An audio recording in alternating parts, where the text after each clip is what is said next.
Mesdames et messieurs, chers fidèles abonnés de Rota TV, bonjour, bonsoir, bienvenue dans ce flash d'informations.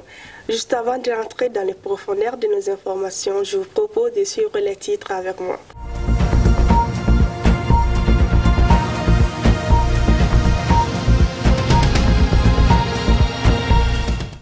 Primature, le gouvernement rencontre les membres du comité indépendant de suivi évaluation de la mise en œuvre des recommandations des Assises nationales de la refondation. Une semaine après la signature des mémorandums entre le Mali et la Côte d'Ivoire, les 46 soldats jugés jeudi. Visite de terrain du DG de l'INPS après Koulikoro. Ségou accueille Ousmane Karim Koulibaly et sa délégation. Et pour terminer, le gain de l'insécurité dans le nord du Mali. Enlèvement de plusieurs personnes et animaux par les GS à Tehamagao.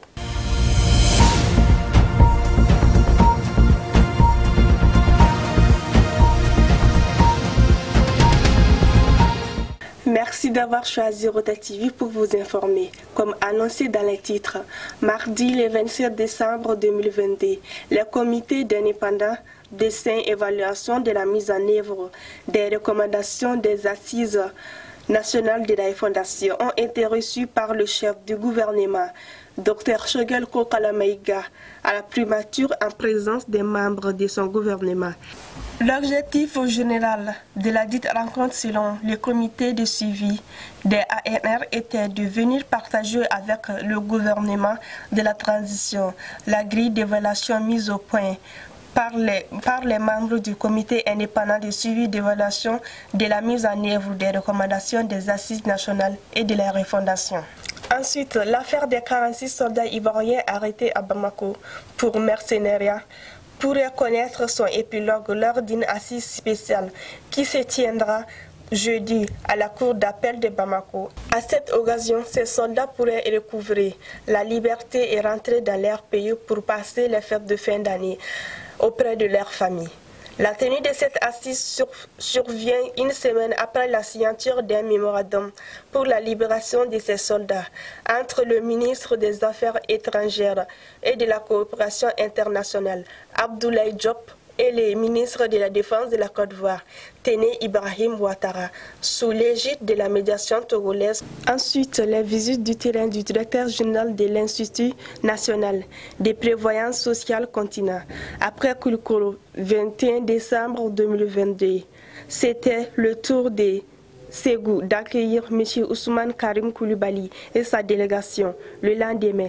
L'objectif étant de s'enquérir des conditions de travail de ses collaborateurs ou d'y apprêter des salutations et d'y retirer l'appel à l'endroit des travailleurs de l'INPS à continuer à pleinement s'investir pour la satisfaction des assurés sociaux et de la bonne santé de l'Institut. À Ségou, le directeur général de l'INPS a rendu une visite de courtoisie au gouvernement et à la mairie, où il a été respectivement accueilli par les directeurs de cabinet du gouvernance, M. Afelel Yatara et M. Nouhoum Djara, maire de la commune urbaine de Ségou, au gouvernement comme à la mairie.